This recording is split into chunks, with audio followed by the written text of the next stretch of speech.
ଆପଣ ସମସ୍ତଙ୍କୁ ମା ଗୋଟେ ବ୍ଲଗରେ ସ୍ୱାଗତ। ଆଜି ଦେଖିପାରୁଥିବେ ମା ମାଛ ଝୋଳ କରିବା ଲାଗି ପ୍ରିପାରେସନ୍ କରୁଛନ୍ତି, ମ୍ୟାରିନେଟ୍ କରିକି। ତା ମଝିରେ ମୋ ମାଉସୀ ଆସିଗଲେ। ତାପରେ ଆମେ ଦି ଭାଇ ଭଉଣୀ ଟିକେ ଖୁଚୁରା ମୁଚୁରା କାମ କରିଦେଇକି ଗାଳି ଖାଇଲୁ।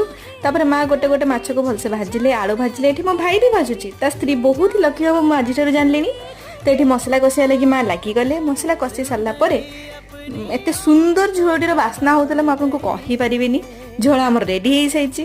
ତାପରେ ଆସିଲା ଆମ ଡାଲି। ମାଙ୍କ ହାତର ଡାଲିର କଥା କିଛି ଅଲଗା। ତାପରେ ଆସିଲେ ମୋ ମାଉସୀ ଯିଏକି ମାଷ୍ଟର ସେଫ୍, ସିଏ କରିଲେ ଆମର ବିହନ ବରା ତାଙ୍କ ଷ୍ଟାଇଲରେ। ତ ଆପଣ ଦେଖିପାରୁଥିବେ ସେ ଭଲ ଭାବରେ ବିହନକୁ ଚକଟି ଦେଇକି ତାର ବରା ପକେଇଦେଲେ ତେଲରେ। ବରା ଏତେ ସୁନ୍ଦର ହେଇଗଲା।